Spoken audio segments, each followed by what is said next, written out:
Camera speeding. Speeding You want to camera. use fancy words on me now? Camera speeding. You think you're some actor? Audio sync. That one's for you editors out there. You're welcome. Our audio is synced already. Actually, I do appreciate that. See? Told you. So update on 2023. You're probably wondering, gee Micah, we haven't seen anything since before Christmas. You didn't post anything in January, and now we're sitting here in February, a couple days from Valentine's Day, and you don't love us. Life updates, 2023. So far, a bunch of the major companies that we work with haven't figured out budget or anything, so we don't know what we're doing this year. It's not a big deal, but it is like, you kind of tend to wait. We have been doing things, so don't get me wrong. Since last summer, Javier and I have been building the E30 that you guys have seen on Instagram. So that car has been filmed and documented, and we're planning on releasing all that to you guys. Another thing, Formula Drift, I don't think we're going this year, which is kind of a bummer, but at the same time, like, I had the year off. It was nice, but I do sit there and see everybody else driving and think to myself, man, it'd be really cool to go drive with all these guys again. Possibly next year. This year we're going to be focusing a little bit more on media. We're trying to hire a full-time videographer and editor, and I'll introduce you to that person when we seal the deal. Also, we've been talking about doing body kit stuff for different cars and E30s and all that, blah, blah, blah. Anyways, one of the biggest things that happened in our channel last year and the year prior was the 4-seater beater, which is this car that we're currently sitting in. A couple weeks ago, we tried to change the tune thinking it was the tune. It wasn't the tune. So the next thing we're gonna do, we've swapped coil packs around, we have swapped injectors around, we have swapped spark plugs around, and still there's a consistent misfire on cylinder 3. The latest and greatest idea that we got from someone on the internet, I think, right? No. I don't know who told us, I can't remember. Somebody said, pour seafoam in cylinder 3 and hopefully it slacks up and loosens up the cylinder, the piston rings, because I guess they're known to like stick in these motors. I don't know much about BMW motors, and I'm not gonna act like I do. I know more about LS's than any other motor that I've ever had or in existence, really. We poured seafoam in the cylinder last night, we let the cylinder eat it up, pulled the plug on cylinder 2 and 3, and we're gonna do a compression test to see if we have compression in cylinder 3. If we do have compression in cylinder 3, then I have no freaking clue what's going on, because we would have compression, spark, and fuel from my understanding. So let's do a compression test real quick and see what's going on. It's already all prepped. We're waiting for Hannah to get the camera going, get it ready. So yeah, you had to look up, huh? You like that? Yeah, I'm tall. All right, so I'm not having a misfire on cylinder 2.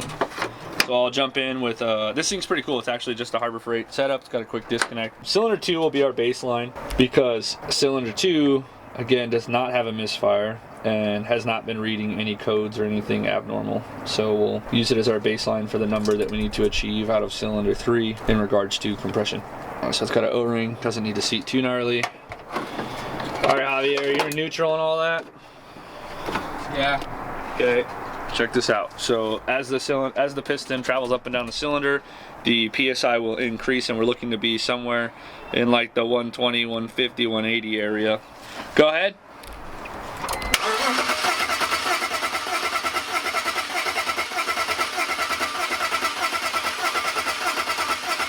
Yep. So we're about like 130, 140 PSI cylinder 2.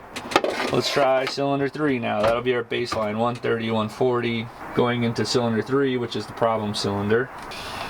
Plug in and go ahead.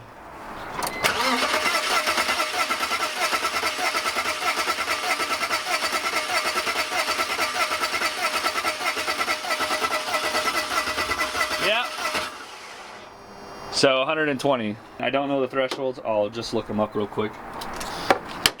So there's about a 15 to 20 PSI difference, and the M54 desired compression numbers are, minimum compression is 142, whereas my 12 PSI, where his is 12 PSI below. So if that's hitting 120 and the minimum pressure, minimum compression is 142 PSI, then we're probably down a cylinder.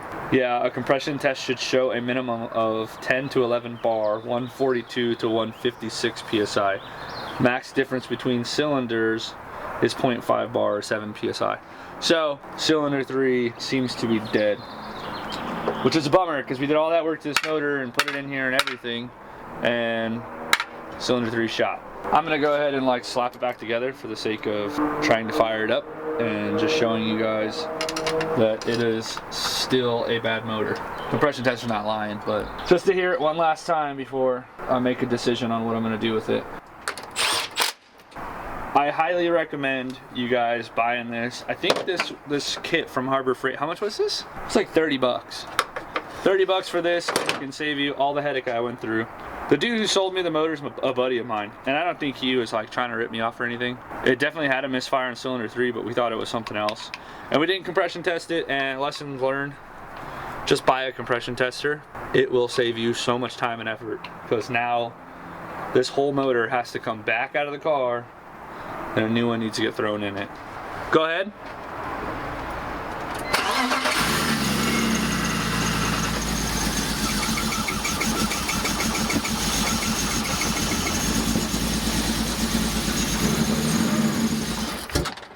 Ooh, go ahead.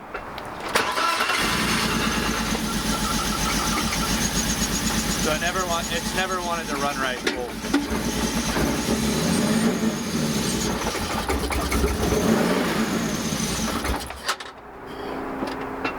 One more time? Yeah, go ahead.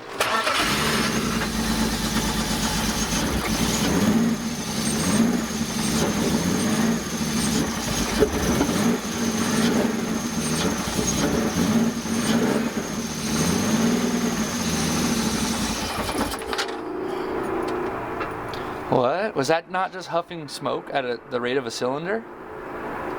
Do it again.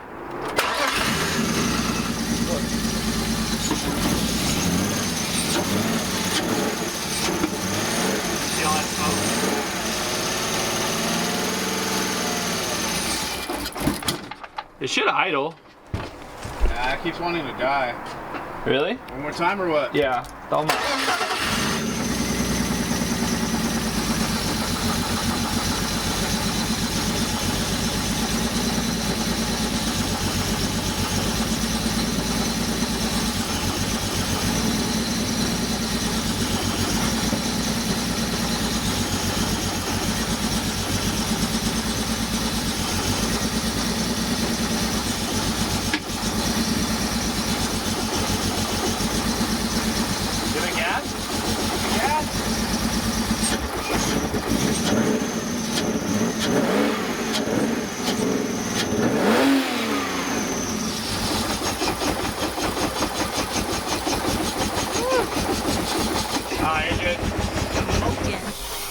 Oh yeah, we put seafoam in the gas tank too.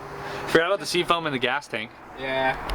So there's like a smoke that's baking on the headers in that general area, but there's definitely like a huff of smoke coming out of underneath this like tray thing or whatever it is. Whatever. I think maybe that manifold or that valve cover's cracked or something. I don't know.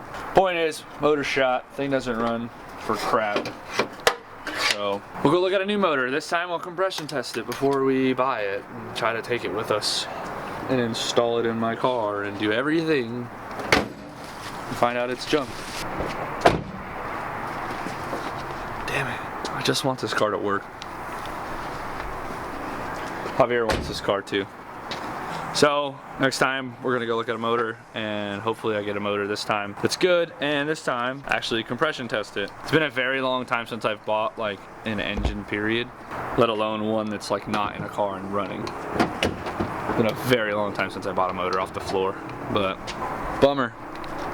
I just want to come in here and say thank you guys so much for supporting the channel. If you like the content, leave a like. It helps us out big time with the algorithm. Also, Black Rifle has offered you guys 15% off of your first purchase, and our boys over at Radical Firearms also offered 15% off. So go ahead and use code Micah Diaz, all capital letters. Don't miss out on any of the content. Hit that subscribe button, boys. Stay safe, boys.